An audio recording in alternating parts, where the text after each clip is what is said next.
pa yung nag-Batangas tayo. Oh, Tapos yeah. yung suot mo, speedo yung pula. Yes. Okay, so may mga too much information, Rosal. Handa ka bang magpakita ng summer body? Makapal mukha ko eh. Anytime! Ang galing. Komportable ka sa iyong katawan. Oo, kuya ko, Kuya Brian. Dinadamay niya ako tsaka yung mga kalaro ko. Dito kayo sa likod, Lea, tuturuan ko kayo paano mag-push up. Yes! So ako noon parang, teka, magtataguan kami. A big part of it is conscious ka eh. Ayaw mo mag-jogging kasi naku-conscious ka na hindi ka Kung paano makakatakbo. itsura mo pag tumatakbo Yung itsura mo ka, pag tumatakbo, ano ngayon? Yeah. Sometimes you're just too scared. Fitness influencer? Oh, Wow! Fit na fit Wow. ba kayong dalawa? galing kay Eric, galing kay Pops Eric, tungkol sa fitness, there's an important problem that we need to address. Oh, what once we problem turn- is- Si Manoy, ayaw na tumayo.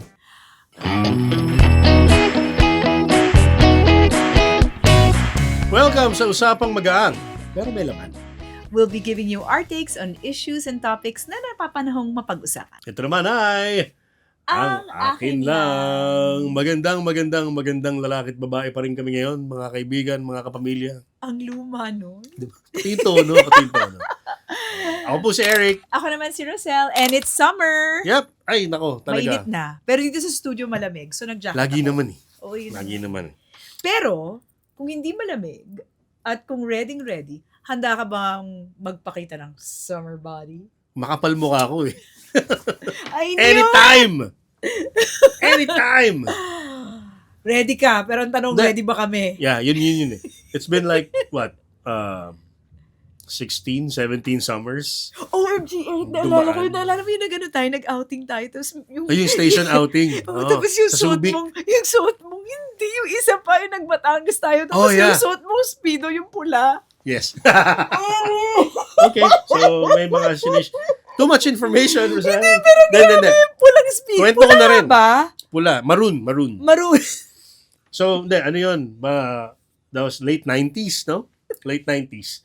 sorry. Outing po ng WRR 101.9, all the hits all the time. Ayan, so, I can't get it out of my head. dalawang batch kami noon. Magka-batch po kami ni Rosel na nagpunta sa Batangas. So, syempre, dating doon, medyo hapon or late afternoon, di ba? Yeah. Yung mga iba, kagaya namin, nila Martin D, minom kagad kami. Oo nga. Yung mga tagay boys, di ba? So, pagdating nung medyo madilim na po, ang yung lingkod, known back then as DJ China Heart, lasing na. Lasing na ako nun. So, sabi ko, gusto ko mag-swim. Ayan. Kaya mga around 8:30 or 9 yun, di ba? Mga ganon. Gusto ko mag-ano. Akala naman nila, nagbibiro ako. So, pumasok po ako dun sa kwarto. Paglabas ko, may dala na po akong berdeng towel, tsaka ako po yung naka-maroon na swimming trunks. Tapos kami, nakaupo kami, ha? si Eric, ha? Ano yan? Pero hindi, props to you ha. I mean, I am very proud na Di ba? talagang yung confidence mo, Oo. 110%. Never po ako naging muscular. During those times, hindi pa ganito kalaki yung tiyan ko. Pero, I had flabs. My arms were straight. Walang definition. Pero, My shoulders. Pero wala. Mag-swimming ako eh. Oh, wait. Bakit ba? Tsaka, At hindi po pwedeng umikot. Dadaan talaga ako sa mesa nila. oh, Okay. kaya yung pagkamaroon talagang, Oo. wow! Pero hindi. I mean, ang galing. Kasi, komportable ka sa iyong katawan. Tapos, di ba inutusan niyo ako na sayawan ko si Ricky Quick? Hindi ko na maalala yun. Parang bina-blackout ko na yung image na yun sa utak ko, Eric. Anyway, okay. Sige. Pag-usapan na natin itong ating topic for today. It's Topic about tuloy. body, a summer body. Tama ba? Yung pagiging healthy, ang iyong katawan. Lalo na't summer na maraming nako-conscious sa kanilang mga Yes. itsura. Ako, conscious naman ako lagi. Pero Parang hindi ka conscious, hindi halata. bago ako umalis ng bahay, conscious ako. Oh. Pero marirealize ko, wala namang magagawa. Sige na. Anyway, basahin muna natin to pero nag-lock eh. So, dito ko na lang babasahin sa phone. Okay, go. Okay.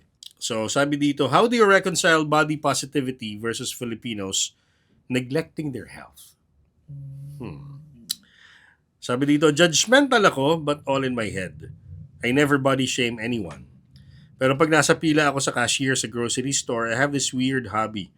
I take a look at what the other people's grocery items are in their carts or baskets. Tapos, I match the contents of the grocery items with their body figures. Take note, this is all in my head. Si kuya na nasa kabilang pila, may 2 bottles of Coke litro. Ikaw Sa yata isip yung ko, katabi niya, Eric. no wonder obese si kuya. Panay soft drinks ang binibili. Si ate na nasa harapan ko, puro chichirya at pansit canton ang nasa basket. Tas may malaking bilbil si ate, akalain mong buntis. Sa likuran ko, si ma'am na medyo may edad na, veggies at whole foods ang nasa cart.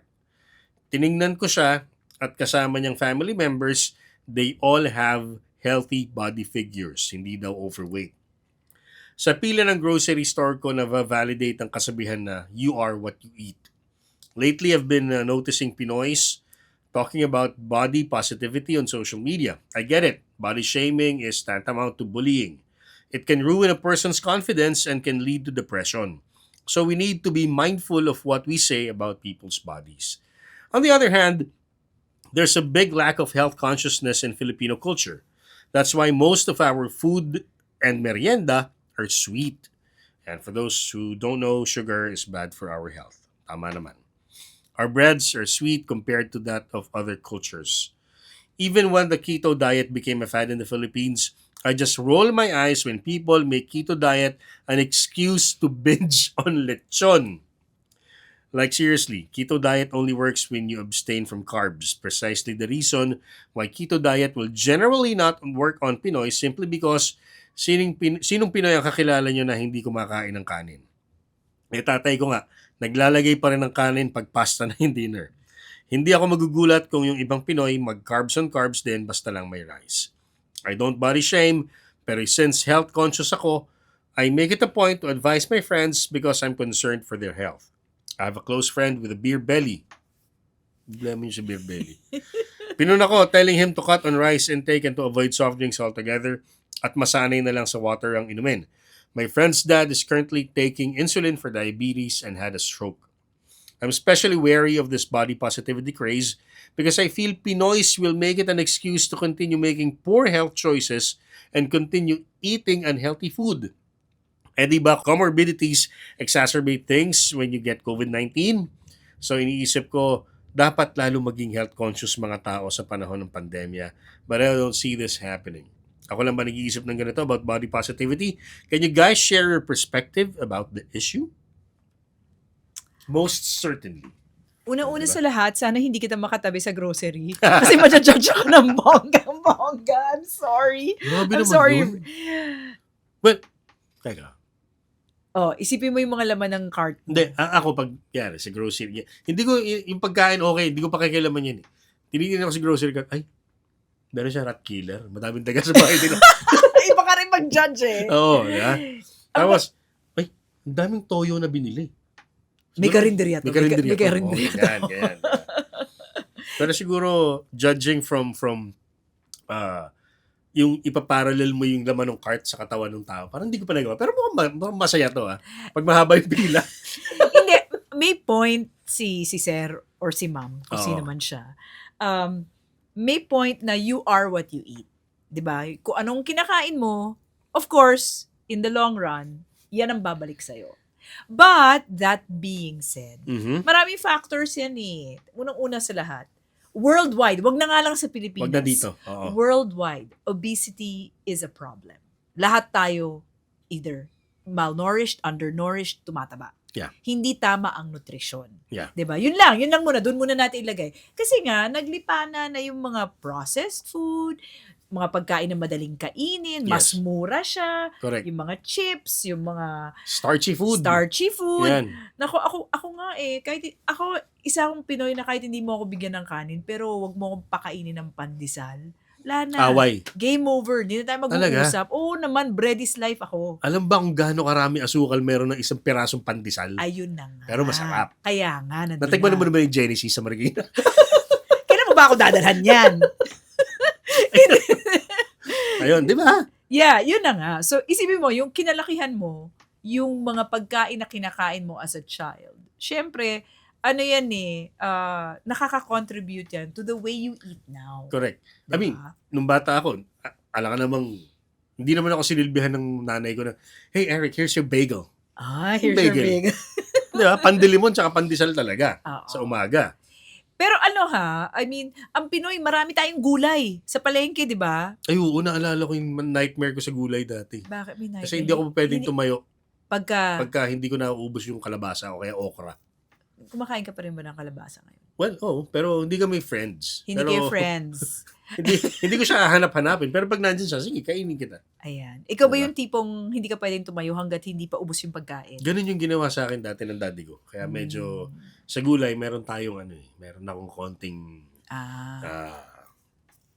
Oo, medyo iwas ka ng kaunti. pero pag nandyan sila, kakainin ko. Kakainin mo. Oo. Hindi kasi naman ako, nagigets ko from a socio-cultural perspective. Sige. Go. Lalim, di ba? Gusto ko marinig yan. Hindi, nagigets ko naman kung bakit hindi ka tatayo hanggat hindi mo nakain yan. Kasi ang pinanggagalingan ng Pinoy or yung thinking na ganun, sociologically, it really is, ito lang ang pagkain na pinaghirapan, so ubusin mo kung anong resources ang naibigay sa'yo kasi pinaghirapan yung pagkain yan. Ang nagiging problema, pag napakaraming nilagay sa plato mo, tapos ikaw yung magdadalawang oras na ako dito, hindi ko pa rin nauubos. It sends an unhealthy message to you, and of course, it makes you unhealthy. Kasi nga, ang gagawin mo, kakain ka lang ng nakakain eh. So, dapat in moderation. Of course, syempre, ang akin lang, iba-iba naman tayo ng ways na pinalaki. Yeah. Diba? And sana, dun sa mga nanonood sa atin na parents or mga ate kuya, kung pwede niyong i-encourage yung mga tao sa bahay na, eat more fruits, eat more veggies. At saka ngayon may social media na eh. Magbukas ka lang, makita mo na tong mga influencers na, dapat ganito kumain, dapat ganito, dapat ganito, healthy living.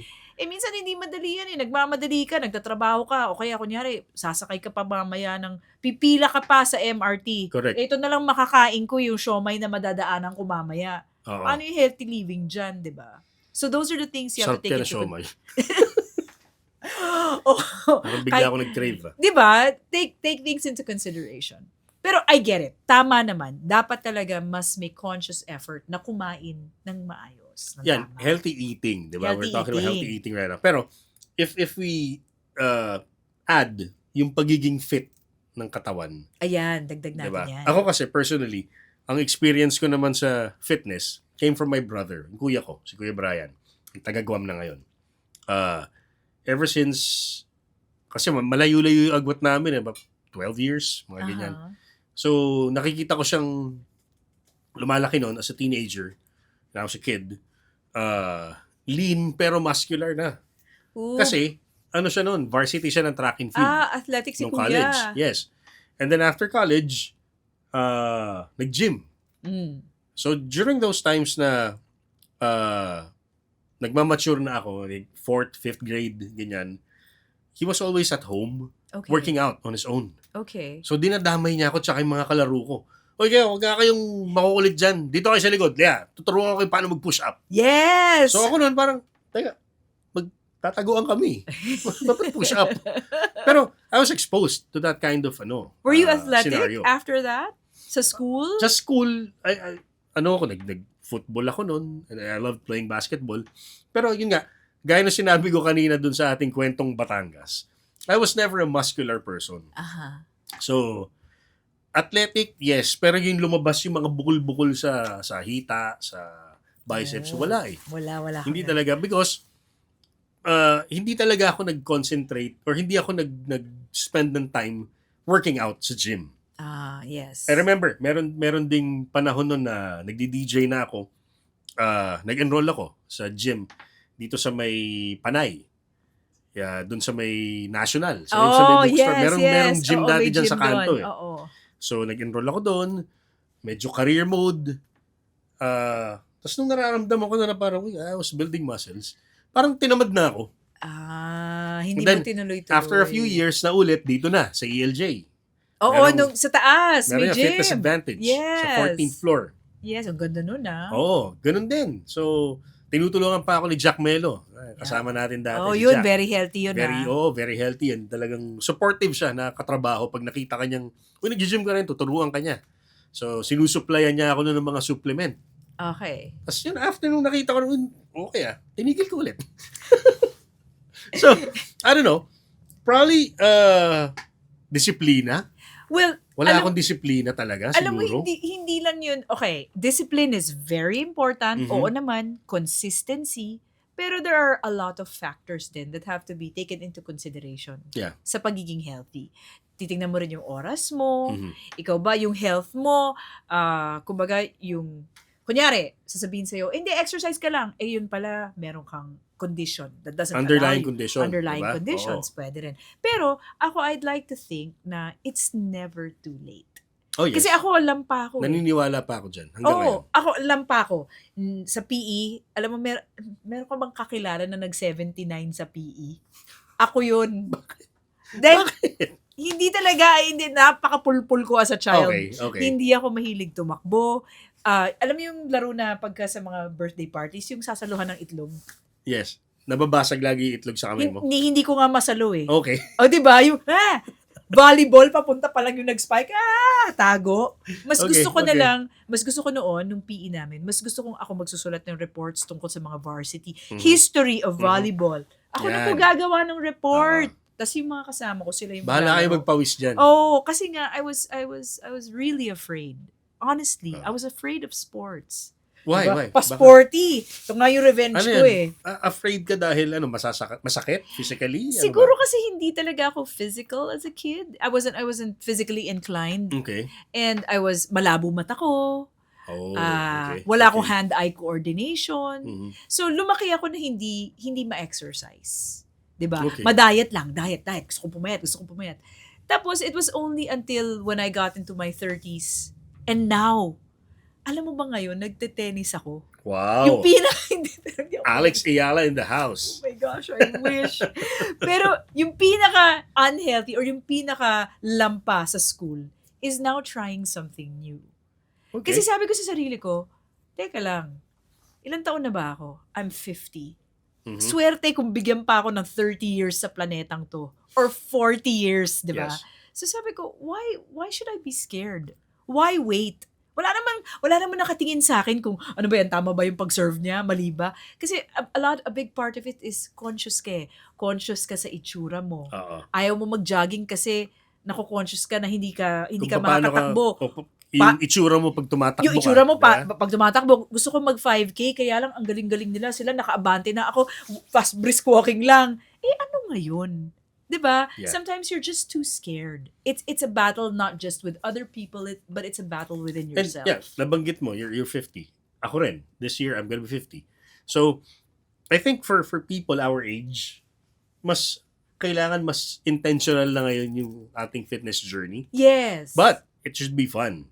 Correct. Kasi para sa mga sisingkwentahin na po, pagka kami po'y nabore, talagang titigilan namin yan. Oo. 'Di ba? Kung mas bata nga ako, dali ko mabore.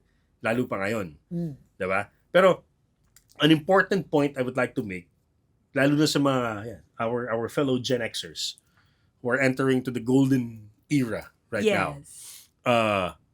Lalo sa amin, sa mga kalalakihan, there's an important problem that we need to address Oh, what once problem we turn is that? 50. Si Manoy, ayaw na tumayo. Ah, Nababasa ko yan, naririnig ko yan. yes. I mean, di ba? Erectile dysfunction. Oo. Sa ngayon, hindi ko ba siya naranasan? May disclaimer agad. Oo. Pero parang feeling ko, pupunta dun eh. At saka hindi lang yun, With the lifestyle, with the food intake. With the food intake. At Diba? saka, hindi lang yung particular condition na yun. Sa mapababae, mapalalaki, the things that could happen to you. Kasi parang kotse yan eh. Yeah. Pag bago yan, bagong labas sa kasa, ang ganda. Mm. Habang tumatagal, lahat ng problema, nagpapakita na. Correct. Diba? Correct. And this is not to say na wag mong hintayin hanggang tumanda ka para maging healthy and Kaya fit. nga eh. Di ba maging ano ka, Be preventive. preventive. Yan. Pero Diba? hindi madali Kaya gusto kong i-acknowledge lahat ng mga sumusubok mag-exercise, lahat ng sumusubok palitan yung kanilang yung kanilang Yes. diet. It's not an easy journey, but ito meron ako nahanap na very nice tip. Continuous yan eh. Hindi naman siya one fix eh. Na kailangan, okay, 2026, ito na gagawin ko, papayat na ako, o kaya magpapaka-healthy na ako. Tapos 2027, wala ka nang gagawin. Correct. Di ba? You wanna hear something really funny? this year, I'm turning 50. Diba? Okay. 10 years ago, may balak na akong hashtag doon na ilagay sa social media. Okay, ano sa hashtag? Hashtag fit at 40. Uy! Di ba? Nagawa? Hindi, ngayon nga, hashtag fit at 50 yung plano ko. Paano na yung 60? Sabi Hindi ko na nga, siya letter F. Last na to. Hindi, last pag na. 60, hashtag sexy at 60. Hindi na pwede sa susunod na dekada. So, kailangan, pagdating nga ng 60, our 60s, kailangan presentable. Aha. Hindi lang yung panglabas. Yes. Kaya yung sinasabi ko kanina, di ba? You may have a toned, muscular physique, Yeah. pero may ED ka. Oo. Di ba? Kasi, baka sakaling nagpa-doktor ka lang, Oo. di ba? Oo. Hindi mo dinaanan yung dapat mong daanan. Oo. So, hindi, holistic yung yung pagiging healthy mo. Healthy mo. Alam mo, magandang nabanggit mo yan, yung hindi holistic. Kasi pwedeng on the outside, maganda, toned, sexy, o kaya maganda, yung fit na fit, Yeah. looking. Pero we should remember that health is a holistic thing. Mhm. Ano yan mula ulo hanggang paa, at hindi lang dahil sa itsura mo, it's how you take care of your body and how you love your body. Correct. Diba? Yung parang, ikaw din parang iisipin mo, okay, hindi ako mabilis pumayat, o kaya hindi pa ako sa ideal weight ko, yung pala meron kang thyroid problem. Yun. Diba? Oo. Tingnan natin yung mga ibang kondisyon na kailangan mo i-address. And be kind and gentle to yourself. Kasi, tutuusin, ako, ito lang ang akin lang. Isa lang ang buhay natin. So, Yep. mag-bathing suit, go! Gawin mo na. Gusto mo suotin yung maroon na Speedo? Go! Gawin mo yan! Pero alagaan mo rin katawan mo. I mean, kasi sabi nga nila, okay, fine, body positivity. Ayaw niya mag-body shame. Ang akin naman, love your body. It's not for anyone to shame, pero ikaw din, ito na yun ito na yung binigay sa'yo Yep. So, alagaan mo. Kung medyo nagkamali ka in the past or nagkamali ka kanina nung breakfast, medyo napasaya tayo sa langgunisa with egg and Sarap, rice, diba? nag-bacon ka pa on the Oo. side, Just make bawi ka sure- sa lunch. O, Make walking sure- ka. Oo, move. Move. You have to move. All you have Move to do a is little. move. And then love Diba? yourself. Be kind to yourself. Kasi hindi siya madali. Ako man, aminin ko yan, hindi siya madali. Tsaka ito don't make fitness a journey. Oh. Make it a lifestyle. No. Diba? Para nasusustain mo. Nasusustain mo. Kasi if journey, natatapos yung journey. Oh, tama, Pero tama, kung lifestyle tama. yan, yun na. Parte na ng Oo. pang-araw-araw mo. And, siguro, ano lang din. Fitness influencers. Oo, Yeah. then narinig ko kasi yung mga talk series na nakaraan sa Feast tackled, being fit. Being fit. Being fit, keeping your body fit as an offering to God. Oh, that's nice. Diba? Kasi you only get one body. Yes. And, hindi kasi baka naman may mga nanonood na, wow, fit na fit Wow, ba kayong dalawa? Galing kay Eric, galing kay Pops Eric, tungkol sa fitness. Hindi, pero that's why I'm saying it's never too late. Oo. Like, you don't have to look like a magazine model o kaya yung nakikita mo sa SOCMED para maging mabuti sa katawan mo. And saka if you knew me, I mean, si Rosel, kilala po niya ako mula dati. I mean, I used to smoke 2 packs of cigarettes a day. Mm-hmm. I drank whenever I could. Aha. Sarap eh. Oh, Tapos katapat lang ng ABS-CBN, ang daming mga iinuman dyan. Oh. diba? totoo. And I'm proud to say ngayon, talagang sinasabi ko kahit kaninong ma-meet ko, 2017 I stopped smoking. Wow. Cold turkey. Congrats. Cold turkey. Nag-decide ako isang araw, ayoko na. Okay. It was hell. It was hell for the first few months. But, I got through it. And then pandemic came, siguro around from 2022 hanggang ngayon siguro, significantly reduced my drinking. At saka hindi, naalala ko nung sobrang nagbabike ka. Nakaka-inspire ka noon. Oh, yeah. Balik Yeah. mo yun, Eric. For me, yung biking ko noon was more of parang an outlet. It was for my, not for my body, but But for my for your mental mental health. health. Yes. Right. Ako, tennis is like that for me now. Mhm. Sabi nga ng asawa ko, nung nagbabike ako, I was a happy person. A very happy person. Hindi, ang saya-saya ko daw ng tao during my biking era. Balik mo. Bonus na lang yung biglang lumaki yung hita ko. Di balik Diba? mo. Pwede pa naman eh. I'm still accepting donations para po makabili ng bike ulit. Yung pala. Wag mo na balik. Di na. Okay na, lakad ka na lang. Ayan. Hindi. Okay. Ang akin lang, I think, more than saying, I want the perfect body, I want to look like this, o kaya, anak, kailangan ganito itsura mo, ang i-encourage natin sa sarili natin. Or sa iba, if you're a parent or kung ate or kuya ka, let's encourage a healthy lifestyle. Healthy na tipong, let's move more, let's try to eat right. Pwede namang may snacks. Isa lang ang buhay natin, pero wag over. 'Di ba? Everything in moderation. Ang akin lang, kung meron kayong gustong baguhin sa isang tao na nakikita nyo na kailangang maging fit, do it in a way na mag-encourage kayo, bibigyan nyo siya ng magandang example, bibigyan nyo siya ng magandang rason kung ba't kailangan niyang maging fit instead of body shaming that person. Ayan, totoo. Diba? Wow, fitness influencers. Bagay jacket mo, talagang parang instructor sa gym di ba? Ako, wala lang. Oo nga. Ginusto ko lang magmanipis na t-shirt ngayon para, Summer na summer. Yes. And buhay pa pala, meron pa akong copy ng photo nung ako'y naka-maroon na speedo. Huwag mo nang pakita sa akin. Okay na ako. Okay na ako. Na, alam ko pa rin yung itsura nun. Kinakalimutan ko na nga diba? Okay. Kaya hanggang sa muli, mga kapamilya, ito naman ay Ang akin lang.